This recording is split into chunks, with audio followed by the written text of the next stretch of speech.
Hey everybody, Joseph Rothschild here, aka...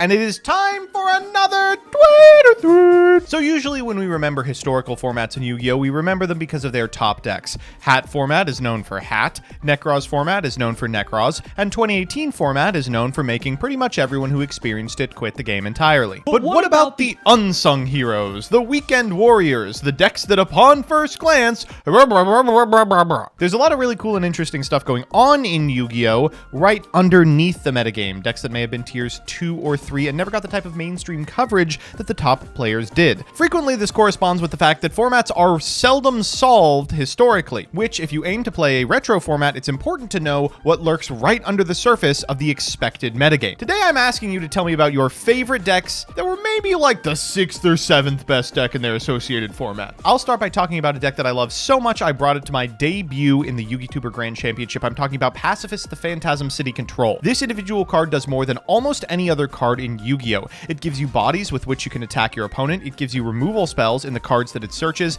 It even allows you to OTK sometimes if you're actually playing the dragon and a bunch of the equip spells. And it was the backbone of a very powerful control strategy during Maximum Crisis format. Unfortunately, there was another deck that was viable during that period. Swolax says in TOS formats, Cyber Dragon was very playable, as any monster was removal with Master Rule 4, and 2 of the 3 best decks were using machines. Its good matchup spread got me day 2 at YCS Fort Worth with Pure Sidra, going X1-1, and I saw tons of other variants during the format. When Sky Striker first came out, people would board Sidra against it because Mega Fleet was just such an interesting piece of removal that could get rid of the Link monster without allowing Ray to trigger. It's unsurprising that in a format that also includes Orchist, this is an off-meta pick. However, you wouldn't catch me dead playing Zeger. Holy shit, this card's ass. Earth BA. Before the Tins was insane. No Dark Ruler, no Nibiru, 3 Sekkas.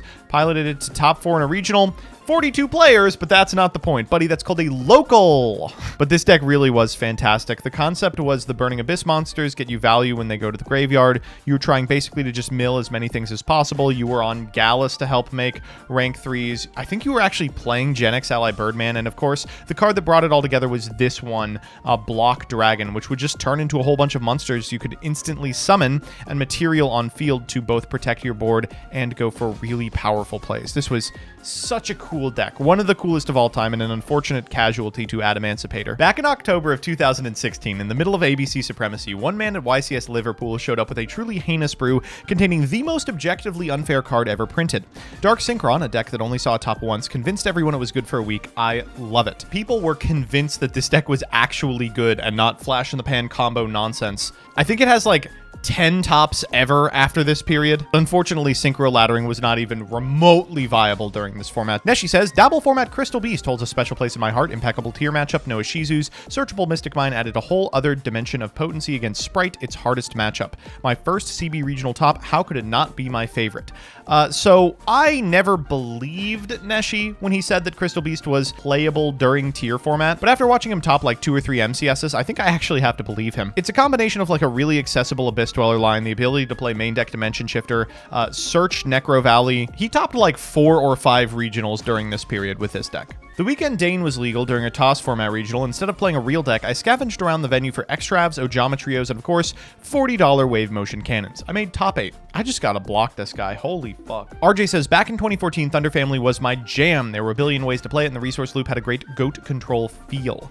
My locals got so into labbing this stupid deck that we had about 4 people per week enter with different builds and had regular theory sessions. So, Thunder Family is so much more than another one of those stupid rank 4 turbo decks that were very popular around the same time as Hat. Thunder Seahorse is an incredibly powerful card with an incredibly stringent restriction and forced people to get really creative as to what they actually wanted to do with the archetype. I know so many people for whom this deck has such a soft spot in their heart. I'm so glad we were able to experience it on History of Yu-Gi-Oh! And Jank. Callie says, my heart will always go out to Orchist Mekk-Knight. I'm convinced this deck was secretly tier 2 for most of 2021.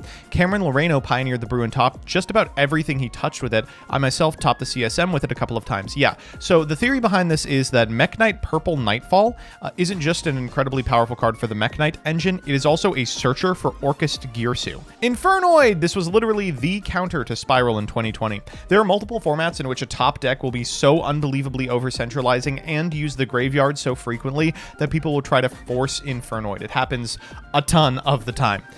Throughout formats in 2016, 17, 18, 19, and 20, people were trying to jam this in all manner of brews, and I think Spiral Format 2020 is as close as it got to being a viable anti-meta strategy. The theory is that all of your cards are DD Crows. In practice, you have to have taken a turn to be able to wield them as DD Crows. Thankfully, no one tried it during tier format. Sophie says, I adore plants in Edison. A really wonderful take. Plant Synchro and like quick draw dandy variants who were very popular in Edison, but plants with a period after it actually have a lot of really good tools. Botanical Lion starts at 19, but can really easily get to like a normal summonable 2500 attack point monster.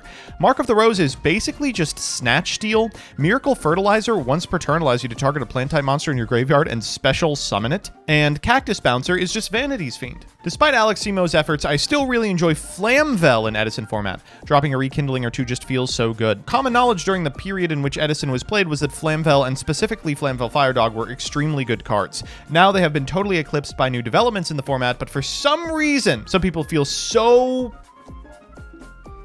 drawn to summoning Shora's slightly bigger brother and then maybe firing off half of a soul charge. Between the end of Dragon Ruler format and the start of Duelist Alliance format, historically there wasn't like a definitive best deck, but Fire Kings eternally circulated as the 6th or 7th best deck. Yeah, despite the fact that Fire King never really had any sort of meaningful, consistent topping, many duelists have really painful memories of trying to out this asshole, Fire King High Avatar Garunix. Unfortunately, this is one of those 6th or 7th best decks that's actually got much worse with the passage of time. As individuals have labbed out the formats between Dragon Ruler and Duelist Alliance, they have found this really does not make the cut. My favorite rogue deck is definitely Gem-Knight. It got a Link monster in Expo and was consistently good all the way up until Block Dragon was banned, even though it received multiple direct and indirect hits along the way. Yeah, really impressive that this just straight up FTK deck that had the potential to just out advantage opponents by use of Block Dragon was legal for years and playable almost the entire time. But because it wasn't one of the top like 7 or 8 decks, it just never really received the attention necessary to wipe it off the face of the earth. Once it finally did, it was time for it to go. We expected these to be meta. Can you believe that? Meta. People were labbing out combos for this. Can you believe that? Zombie Punk. It was such a cool brew. It got me so invested in what zombie nonsense people have been brewing in the background while I wasn't paying attention. This deck was awesome. It made me realize that the zombie pool is a lot larger than I originally anticipated. It basically introduced me to like 2,000 people who had secretly spent the last 10 years like meticulously labbing out combos with every single zombie monster ever printed. Like as soon as this deck got playable and then someone told me, oh yeah, you really want to be going for like Shinobi Necro plays, I was like, what the fuck are you talking about? Deskbots are one of my favorite archetypes I've ever played. During Core and Bosch, I piloted and had a blast using 003 Machine Dupe combo for OTKs. With Pendulum being so prevalent, it was also great to have Wavering Eyes, handy to win games and set up 005.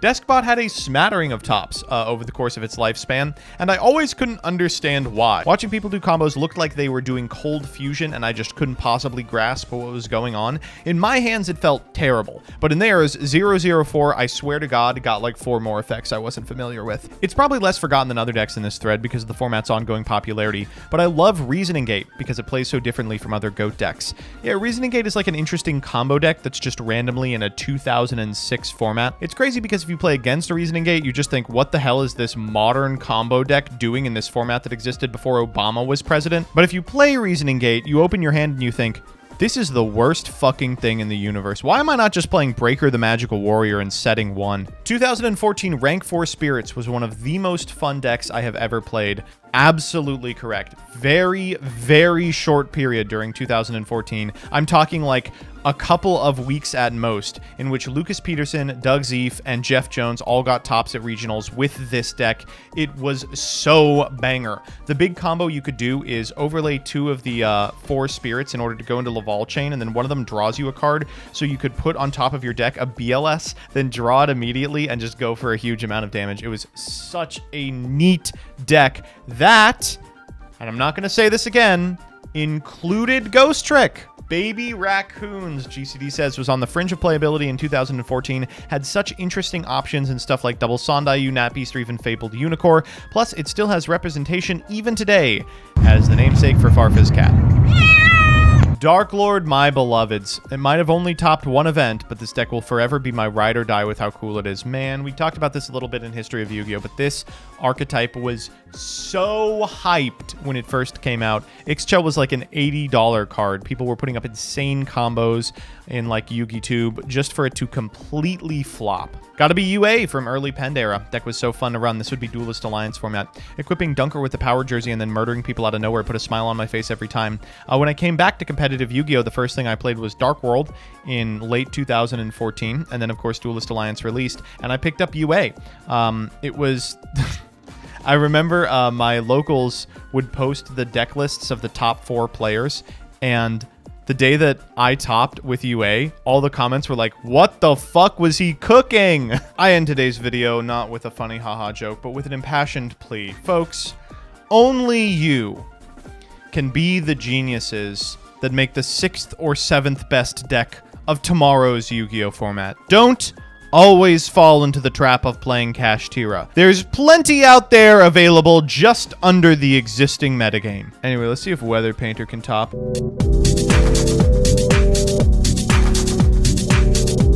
What the fuck is going on with this thumbnail?